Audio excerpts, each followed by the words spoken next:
भारताच्या उपराष्ट्रपती पदासाठी नुकतीच निवडणूक पार पडली आहे आणि या निवडणुकीमध्ये एनडीएचे उमेदवार सीपी राधाकृष्णन यांनी स्पष्ट विजय मिळवलाय।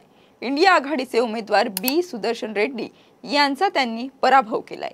नेमकी ही निवडणूक प्रक्रिया कशी पार पडली आणि सीपी राधाकृष्णन यांची नेमकी कारकीर्द काय आहे ते सांगणारा हा व्हिडिओ। नमस्कार, मी किशोरी आणि आपण पाहताय टाइम महाराष्ट्र। 9 सप्टेंबर रोजी उपराष्ट्रपती पदासाठी मतदान झाले।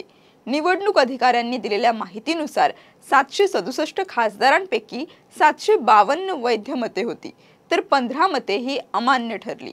मतदानाची टक्केवारी तब्बल 98.2% इतकी होती। सीपी राधाकृष्णन यांना 452 मते मिळाली, तर बी सुदर्शन रेड्डी यांना 300 मते मिळाली। हा विजय अपेक्षित असल्याचं बोललं गेलंय।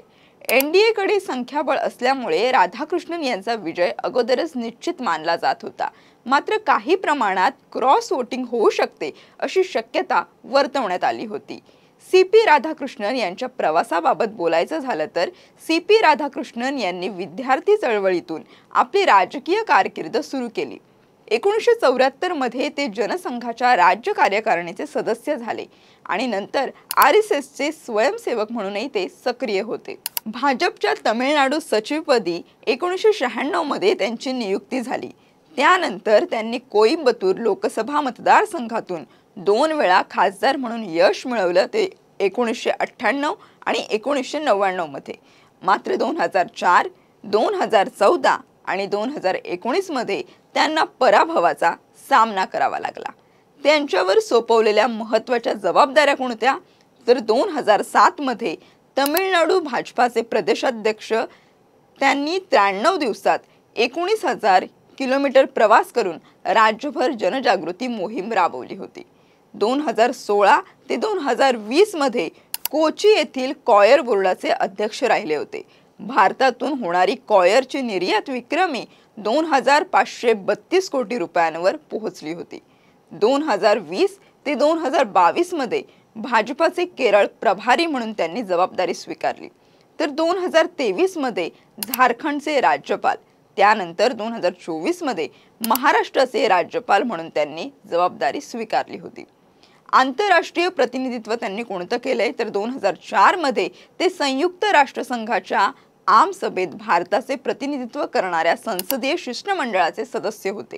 त्यासोबतच तैवानला जाणाऱ्या पहिल्या संसदीय शिष्टमंडळाचे सुद्धा ते सदस्य होते। सीपी राधाकृष्णन यांच्या नावाचा संबंध डॉक्टर सर्वपल्ली राधाकृष्णन यांच्याशी असल्याची चर्चा आहे। सीपी राधाकृष्णन यांचे नाव डॉक्टर सर्वपल्ली राधाकृष्णन यांच्या नावावरून ठेवण्यात आले। त्यांच्यात कुठलाही रक्तसंबंध नसला तरी हा नावाचा सन्मान म्हणून संबंध आहे। उपराष्ट्रपती निवडणूक प्रक्रिया कशा पद्धतीने होते? तर निवडणूक ही अप्रत्यक्षरित्या होते। फक्त लोकसभा व राज्यसभेचे खासदार हे मतदान करतात। विधानसभेचे आमदार मतदान करत नाहीत। नामांकनासाठी 20 प्रस्ताव तसेच 20 अनुमोदक तसेच 15,000 रुपये अनामत रक्कम लागते। उमेदवाराचे वय हे किमान 35 वर्षांच्या पुढे असणं गरजेचं असतं। राज्यसभेसाठी पात्रता असलेला उमेदवारच उपराष्ट्रपती पदासाठी पात्र ठरतो, तर सरकारी सेवेत असलेली व्यक्ती या पदासाठी अपात्र ठरते। यासोबतच आता सीपी राधाकृष्णन हे जे उपराष्ट्रपती पदावर विराजमान झाले त्याबद्दल उपमुख्यमंत्री एकनाथ शिंदे तसेच अजित पवार यांनी त्यांची प्रतिक्रिया नोंदवली आहे। ते नेमके काय म्हणाले ते पाहूया। देशाचे उपराष्ट्रपती म्हणून राष्ट्रीय लोकशाही आघाडीचे उमेदवार सीपी राधाकृष्णन हे विजयी झाले आहेत। संसदीय परंपरा अधिक सक्षम करण्यासाठी, संविधानिक मूल्यांचे रक्षण करण्यासाठी व लोकशाही बळकट करण्यासाठी उपराष्ट्रपतींची भूमिका अत्यंत महत्त्वाची असते। राधाकृष्णन यांच्या अनुभवाचा देशाला निश्चितच लाभ होईल असा विश्वास व्यक्त करत अजित पवार यांनी त्यांचं अभिनंदन केले। यासोबतच राधाकृष्णन हे महाराष्ट्राचे राज्यपाल म्हणून कार्यरत राहिलेत, त्यामुळे उपराष्ट्रपती पदाच्या निवडणुकीत त्यांचा झालेला विजय ही महाराष्ट्रासाठी अभिमानाची बाब असून त्यांच्या विजयाने राज्यातील जनतेचा आनंद द्विगुणित झाला आहे। राधाकृष्णन यांचा हा विजय एनडीएच्या एकजुटीचा आणि लोकांच्या केंद्र सरकारवरील विश्वासाचा, भारतीय संविधानाच्या मूल्यांचा विजय आहे। देशातील लोकशाही संस्थांचं सक्षमीकरण करण्यासाठी ते निश्चितच योगदान देईल असा विश्वास अजित पवारांनी व्यक्त केलाय। यासोबतच एकनाथ शिंदे म्हणाले आहेत की महाराष्ट्राचे महामहिम राज्यपाल यांची भारताच्या उपराष्ट्रपतीपदी दणदणीत विजयानिशी निवड झाली आहे आणि शिवसेनेतर्फे राधाकृष्णन यांना खूप खूप शुभेच्छा। महाराष्ट्रातील त्यांची राज्यपाल पदाची कारकीर्द तुलनेने छोटी असली तरी त्याची विलक्षण छाप उमटली आहे। राज्यपाल पदाचा गौरव त्यांनी वाढवलाय असंच म्हणावं लागेल। जमिनीवर पाय रोवून अहोरात्र लोकसेवेला वाहून घेणारा शिस्तबद्ध कार्यकर्ता अशी राधाकृष्णन यांची ओळख आहे। बिझनेस ॲडमिनिस्ट्रेशन मध्ये पदव्युत्तर शिक्षण घेतलेल्या राधाकृष्णन यांच्याकडे प्रदीर्घ राजकीय अनुभव आहे।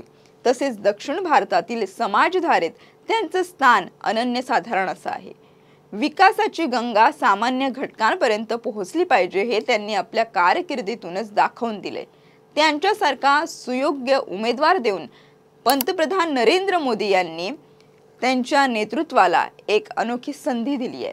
CP राधाकृष्णन यांनी एक सक्रिय कार्यकर्ता, खासदार, राज्यपाल आणि घटनात्मक पदाधिकारी म्हणून केलेले कार्य लक्षात घेता उपराष्ट्रपती पदापर्यंतचा त्यांचा प्रवास प्रेरणादायी ठरतो।